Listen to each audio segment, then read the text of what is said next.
अगर कोई आपको नीचा दिखाना चाहता है तो इसका मतलब है कि आप उससे पहले से ही ऊपर हो। जिंदगी जीने के लिए मिली है, इससे लोग क्या सोचेंगे यह सोचने में बर्बाद मत करो।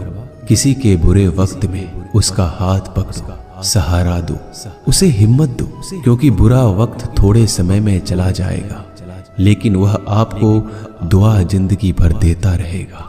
मनुष्य सुबह से शाम तक काम करके उतना नहीं थकता जितना चिंता और क्रोध के एक क्षण में थक जाता है। संबंध परमात्मा से अच्छे बना लो तो तुम्हें किसी की जरूरत नहीं पड़ेगी। तुम खुद सबकी जरूरत बन जाओगे। सलाह देने तो हजारों आते हैं लेकिन जब साथ देने की बारी आती है तो केवल भगवान आते हैं। जीतने के बाद तो सारी दुनिया गले लगाती है, क्योंकि जो आज आपके साथ है वह कल आपके खिलाफ हो सकते हैं। बिना मतलब के कोई आपकी इज्जत नहीं करेगा, लेकिन खुद को इतना काबिल बनाओ कि लोग बिना मतलब के भी आपका इज्जत करें। भगवान कहते हैं सोने से पहले तुम सबको माफ कर दिया करो और तुम्हारे जागने से पहले मैं तुम्हें माफ कर दूंगा। भगवान ऑक्सीजन की तरह है जिन्हें आप देख नहीं सकते, लेकिन उसके बिना आप रह भी नहीं सकते। कोई और तुम्हारी मदद नहीं कर सकता, अपनी मदद स्वयं करो। आप खुद के सबसे अच्छे मित्र हैं और सबसे बड़े दुश्मन भी। इंसान तब समझदार नहीं होता जब वह बड़ी बातें करने लगे, बल्कि समझदार तब होता है जब वो छोटी छोटी बातों को समझने लगे। आप किस समय सही थे इसे कोई याद नहीं रखता, लेकिन आप किस समय गलत थे ये सब याद रखते हैं। सब दुख दूर होने के बाद ही मन प्रसन्न होगा।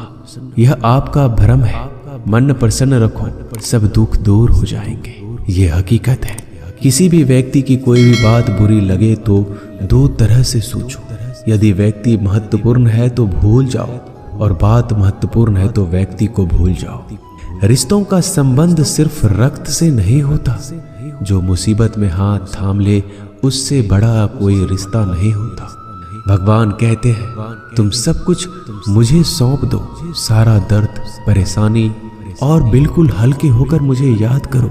धीरे धीरे तुम्हारा जीवन बदल जाएगा। हर रोज रात को सोने से पहले भगवान को अपनी पूरी दिनचर्या बता के सोएं। अगर आपके द्वारा किसी का दिल दुखा है तो मन ही मन उससे माफी मांगे। अगर आपका किसी ने दिल दुखाया है तो उसे माफ करके सारी चिंताएं भगवान को सौंप कर सो जाए। यकीन मानिए इससे आपकी जिंदगी खुशनुमा बन जाएगी। क्रोध बोला हुआ एक शब्द इतना जहरीला हो सकता है कि आपकी हजार प्यारी बातों को एक मिनट में नष्ट कर सकता है। सबको हंसाना लेकिन किसी पर भी हंसना मत। सबके दुख बांटना लेकिन किसी को दुखी मत करना। सबकी राह में दीप जलाना लेकिन किसी का दिल जलाना मत। यही जीवन की रीत है। जैसा बोओगे वैसा ही पाओगे। दुआएं और प्रार्थनाएं असंभव को भी संभव बना देती है।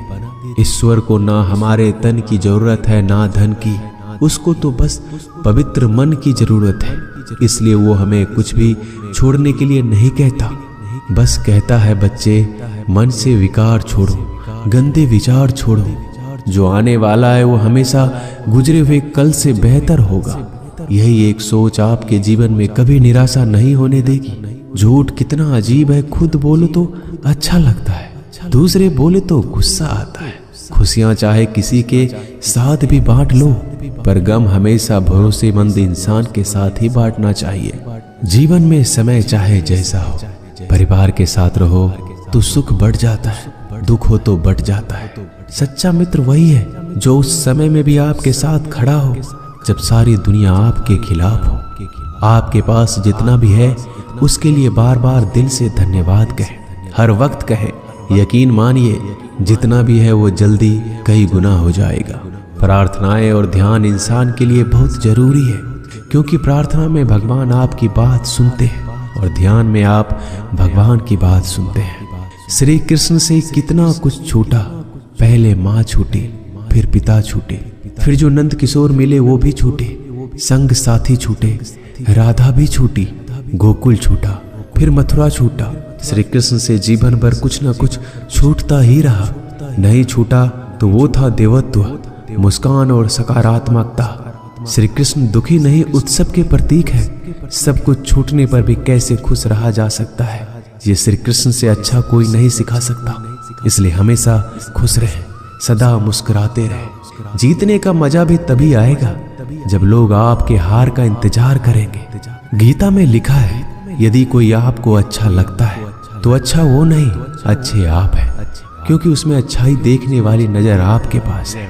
अपनी पीड़ा के लिए संसार को दोष मत दो, अपने मन को समझाओ। तुम्हारे मन का परिवर्तन ही तुम्हारे दुखों का अंत है। सोच और नीयत अच्छी रखिए, फिर आपके कष्ट प्रभु स्वयं दूर कर देंगे। याद रखना, भगवान से कभी उम्मीद छोड़ना नहीं और दुनिया वालों से कभी उम्मीद रखना नहीं। सुख दुख एक सिक्के के दो पहलू है। जहां सुख होगा वहां दुख भी होगा, जहां दुख होगा वहां सुख भी होगा। इसलिए सुख दुख के बारे में बिना सोचे निरंतर अपने लक्ष्य को प्राप्त करने के लिए प्रयास करते रहना चाहिए। एक बात हमेशा याद रखना, किसी के सामने गिड़गिड़ाने से ना मोहब्बत मिलती है ना इज्जत। इसलिए अपने स्वाभिमान को जिंदा रखो। कोई अगर आपकी किस्मत में होगा तो आपके पास खुद ही चलकर आएगा। दूसरों को हराने का मौका मत दो, बस खुद को आगे ले जाने की जिद पालो। कभी हार ना मानने की आदत ही एक दिन जीतने की आदत बन जाती है। सिर्फ दो चीजें मनुष्य के भाग्य का निर्माण करती है। पहला, स्वभाव। अगर आपके स्वभाव में अच्छाई, विनम्रता और गुण है तो आपका भाग्य चमकेगा। अगर आपका स्वभाव क्रोधी है, आलसी है, तो आपका भाग्य बिगड़ना अनिवार्य है। इसलिए अपने स्वभाव को मधुर और आकर्षित बनाइए। दूसरा, आपकी वाणी। बोलना तो आदमी 2.5 साल की उम्र में ही सीख जाता है, परंतु कब, कहां और कैसे बोलना है उसे यह जिंदगी भर भी नहीं समझ पाता। जिसे ये बोलना आ गया कि कब, कहां और कितना बोलना चाहिए, समझ लो उसे सफल होने के लिए कोई नहीं रोक सकता। पिता से बड़ा कोई सलाहकार नहीं, माँ की छांव से बड़ी कोई दुनिया नहीं, भाई से अच्छा कोई भागीदार नहीं और बहन से बड़ा कोई शुभ चिंतक नहीं। इस मतलबी दुनिया से कोई मतलब ना रखो, और मतलब रखना है तो अपने मतलब से मतलब रखो। दुआएं मांगने से किसका भला होता है, मिलता तो वही है जो हमने बोया होता है। तुम नीचे गिर के देखो, कोई नहीं आएगा उठाने। तुम जड़ा उड़कर तो देखो, सब आएंगे गिराने। एक बात हमेशा याद रखना, अगर शराब की दुकान पर बैठकर दूध पियोगे तो तुम्हें शराबी का ही दर्जा मिलेगा, और किसी मंदिर में बैठ के पानी भी पियोगे तो तुम्हें एक संत का दर्जा दिया जाएगा। इसलिए आप किसके साथ उठते बैठते हो ये बहुत मायने रखता है। दोस्तों, आशा करता हूँ कि आपने इस वीडियो से बहुत सारी सीख ली होगी। मिलते हैं जल्दी एक नए ज्ञानवर्धक वीडियो। धन्यवाद। अपना ख्याल रखिएगा।